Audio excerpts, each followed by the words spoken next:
शुरू में हम मोरिस नाम के एक शातिर चोर को देखते हैं जिसे बैंक डकैती के केस में पुलिस ने गिरफ्तार किया और उम्र भर की कैद के लिए दुनिया की सबसे महफूज जेल अल्काट्राज में भेजा जा रहा होता है। अल्काट्राज एक ऐसी जेल थी जो समंदर के बीच एक छोटे से जजीरे पर बनी हुई थी, यानी अगर कोई कैदी जेल तोड़कर बाहर निकल भी आए तो वह भाग नहीं सकता क्योंकि आगे समंदर उसका रास्ता रोक लेता। उसीलिए इस जेल को दुनिया की सबसे महफूज जेल का दर्जा हासिल था। यहाँ सिर्फ दुनिया के बड़े और खतरनाक मुजरिमों को रखा जाता था। लेकिन जल्द ही इस जेल का रुतबा मिट्टी में मिलने वाला था क्योंकि अब यहाँ दाखिला हो चुका था फ्रैंक मोरिस नाम के एक चालाक कैदी का, जो उससे पहले भी कई बार जेल तोड़कर भाग चुका था। लेकिन इस बार मोरिस घबरा गया क्योंकि ये जेल बाकी सबसे कहीं ज्यादा सख्त और महफूज थी। मगर मोरिस को अपनी पूरी जिंदगी यहाँ नहीं गुजारनी थी, वह जल्द से जल्द यहाँ से निकलना चाहता था। जेल में दाखिल होते ही मोरिस के सिर से पांव तक पूरी तलाशी ली गई और फिर उसे एक सील में बंद कर दिया गया। एक गार्ड आकर मोरिस से कहता है, वेलकम टू अल्काट्राज, बाकी साज की करी है। और यहाँ से शुरू होती है असल कहानी। अचानक एक बेल बजती है और तमाम सील के दरवाजे खुद ब खुद खुल जाते हैं। अफसर कैदियों को बाहर निकालते हैं। इस जेल का डिसिप्लिन बहुत सख्त था। कैदियों को सफाई और वक्त पर सील में जाने के असूल पर सख्ती से अमल करना पड़ता था। सब एक जैसे यूनिफॉर्म पहनकर कतार में नाश्ता करने आ जाते हैं। मोरिस के सामने लिटमस नाम का एक कैदी होता है। मोरिस कहता है, मुझे तो कांटा ही नहीं मिला, अब मैं नूडल्स कैसे खाऊं? लिटमस जवाब देता है, आबे ये तेरा घर नहीं है, जो मिला है खामोशी से खा ले। उसी दौरान वुल्फ नाम का एक खतरनाक कैदी मोरिस को छेड़ने लगता है। वुल्फ से सब कैदी तंग थे क्योंकि वह हर किसी पर अपनी मन मानी चलाने की कोशिश करता और उस पर ज्यादती के कई केस भी थे। यहाँ लिटमस मोरिस से कुछ खाना मांगता है और मोरिस अपनी प्लेट उसे दे देता है। लेकिन मोरिस देखता है कि लिटमस खुद नहीं खा रहा बल्कि प्लेट नीचे रखकर एक चौहे को खुला रहा है। रात को एक गार्ड मोरिस को वार्डन के पास ले जाता है। वार्डन कहता है, मैं जानता हूं तुम बहुत होशियार और ज़हीन हो, लेकिन उस सब का यहाँ कोई फायदा नहीं। तुम जैसे कई आए और गए मगर कोई भी यहाँ से बचकर नहीं निकल पाया। यहाँ सख्त असूल हैं। 2 महीने में सिर्फ एक बार कोई तुमसे मुलाकात कर सकता है, वो भी तब जब मेरा मूड अच्छा हो। वार्डन एक नहायत सख्त इंसान था जो जरा सी गलती पर भी कैदियों को कड़ी सजा देता। वो कहता है, यहाँ से भागने का सोचना भी मत, वरना टकड़े टकड़े कर दिए जाओगे। मोरिस मुस्कुराकर कहता है, नहीं सर, आपके होते हुए कौन भागने का सोच सकता है? लेकिन हकीकत ये थी कि पहले दिन से ही मोरिस ने भागने की मंसूबा बंदी शुरू कर दी थी। उसी दौरान वो वार्डन का एक नन्हा सा नेल कटर चरा लेता है। बज़ाहिर यह छोटी सी चीज थी, लेकिन मोरिस जानता था कि अल्काट्राज जैसी जेल में ये छोटा सा औजार भी बड़ा काम आ सकता है। वह नेल कटर को अपनी बाइबल में छुपा देता है। अगले दिन बाथरूम में वुल्फ दोबारा मोरिस को तंग करने लगता है। क्रामलनिस पर मोरिस खामोश नहीं रहता, उसे पकड़कर बुरी तरह पीट देता है। उसके बाद मोरिस का रुब पूरे जेल में बैठ जाता है और सब उससे डरने लगते हैं। फिर मोरिस को लाइब्रेरी में काम दिया जाता है। वहां उसकी मुलाकात एक कैदी इंग्लिश से होती है जो उस जेल का सीनियर कैदी था। इंग्लिश को 2 कत्ल के जुर्म में उम्र कैद मिली थी और उसने अपनी निसफ जिंदगी यहीं गुजारी थी। वह जेल के कोने कोने से वाकिफ था। उसे ये भी खबर थी कि सुबह मोरिस और वुल्फ की लड़ाई हुई थी। वो मोरिस को कुछ किताबें देता है जिन्हें कैदियों के सील तक पहुंचाना होता था। खुली जगह पर कैदी खेल रहे थे। मोरिस की मुलाकात एक आर्टिस्ट डाक से हुई जो अपनी पेंटिंग बना रहा था। डाक सीधा सादा और शरीफ इंसान था जो कई सालों से यहाँ कैद काट रहा था। वो कहता है, अल्काट्राज जैसी जेल में इंसान पागल हो सकता है, लेकिन पेंटिंग की वजह से मेरा दिमाग अब तक नॉर्मल है। मोरिस उसकी पेंटिंग में बने फूल की तरफ इशारा करता है और पूछता है, ये फूल क्यों बनाया है? तुम्हारी शर्ट में तो ऐसा कुछ नहीं। डाक जवाब देता है, ये मेरी खुशी है जो सिर्फ कागज पर है, मेरे दिल में नहीं। फिर मोरिस ऊपर देखता है तो इंग्लिश को देखता है और उसके पास जाता है। इंग्लिश के साथी पहले रोक लेते हैं, मगर वो इशारा करता है कि आने दो। मोरिस फौरन दिल की बात कह देता है, आप मेरी मदद करें यहाँ से निकलने में।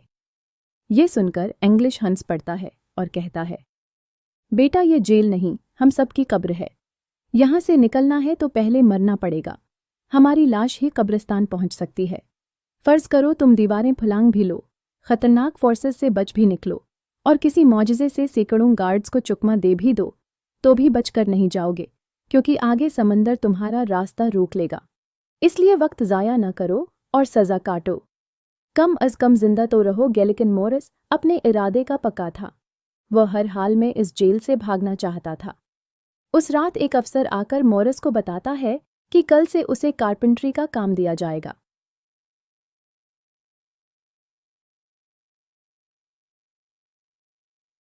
देखा है, यहाँ तक कि एंगलिन ब्रादरान के घर वालों को एक खत भी मौसूल हुआ जिसमें लिखा था, हम जिंदा हैं।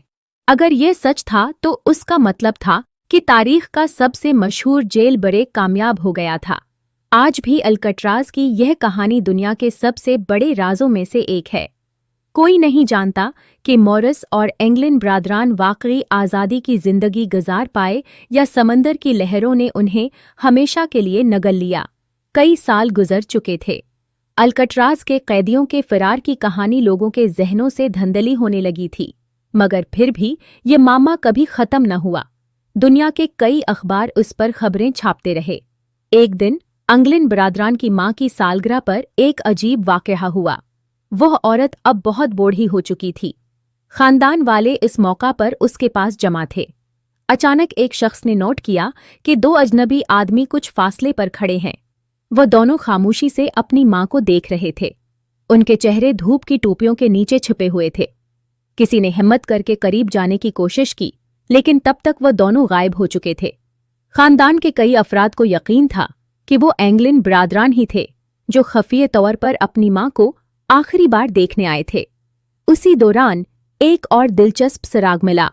ब्राजील के एक छोटे कस्बे में एक अमरीकी फोटोग्राफर ने दो किसानों की तस्वीर खींची।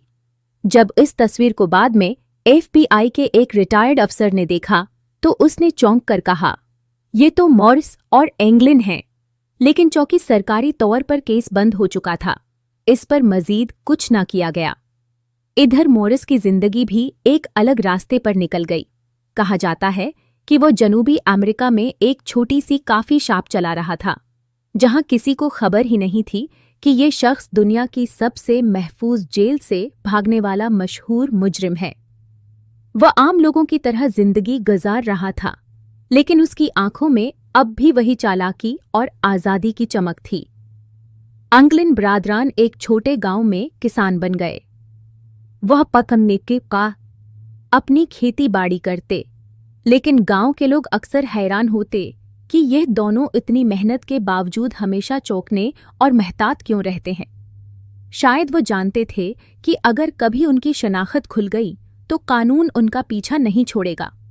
इन तीनों ने दुनिया के लिए सबसे बड़ा सवाल छोड़ दिया, क्या वह कामयाब मुजरिम थे या आज़ादी के हकीकी हैरो?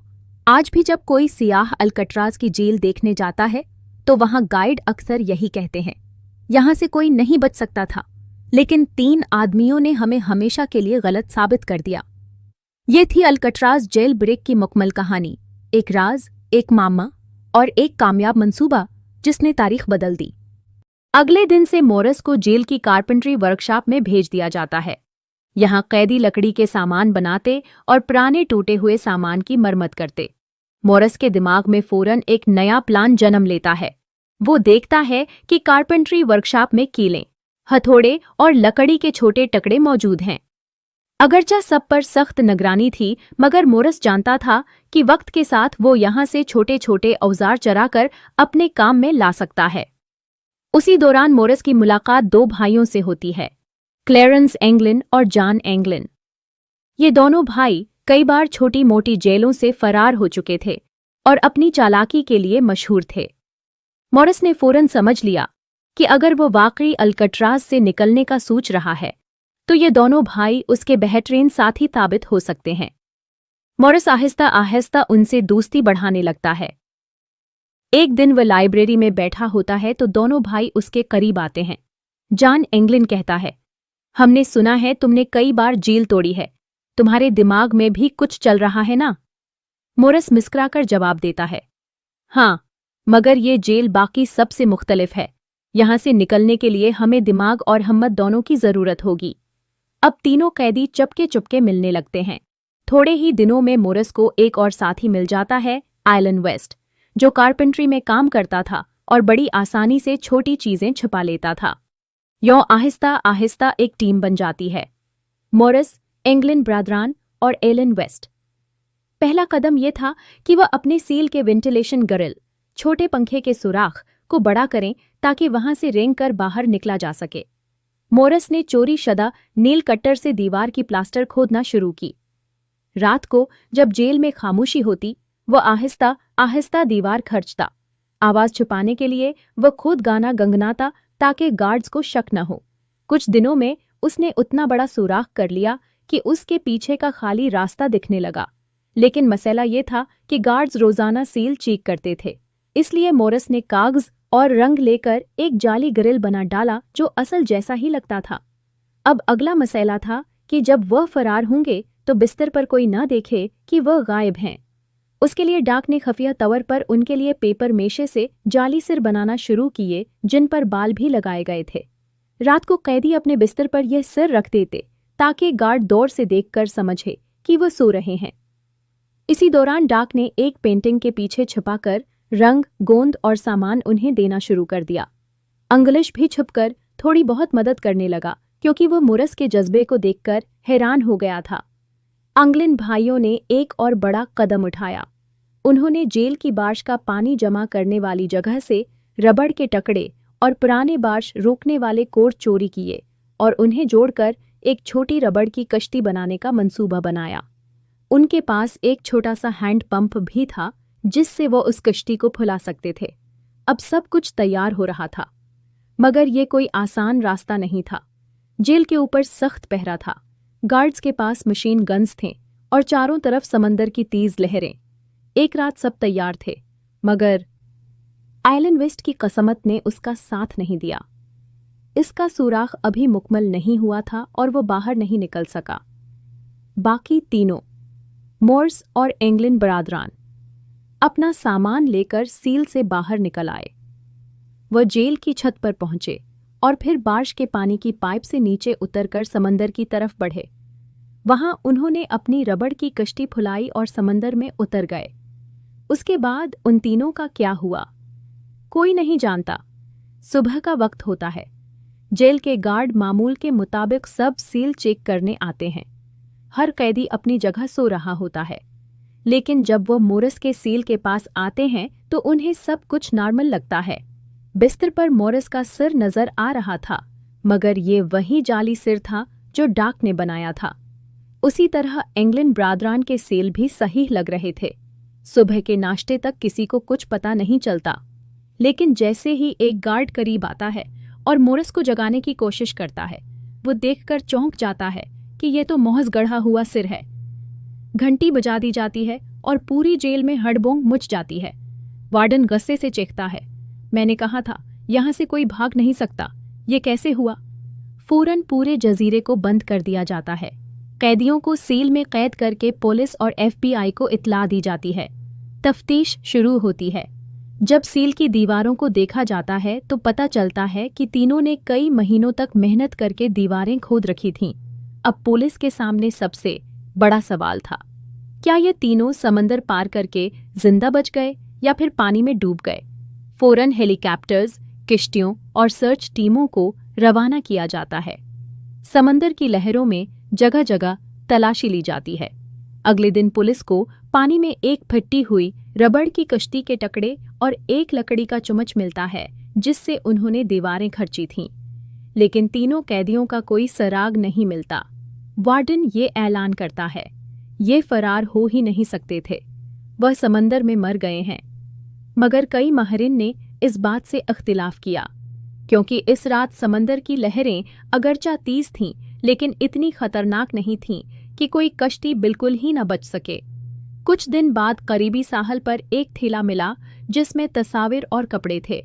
कहा जाता है कि ये इंग्लैंड ब्रादरान का सामान था, लेकिन फिर भी कोई हतमी सबूत न मिला। FBI ने 17 साल तक उस केस की तफ्तीश की। आखिरकार 1969 में तहकीकात बंद कर दी गईं और ये कह दिया गया कि कैदी गालिबन समंदर में डूब गए थे। लेकिन ये कहानी यहाँ खत्म नहीं हुई। सालों बाद कुछ लोगों ने दावी किया कि उन्होंने ब्राजील और अमेरिका के मुख्तलिफ शहरों में मोरिस और इंग्लैंड ब्रादरान को जिंदा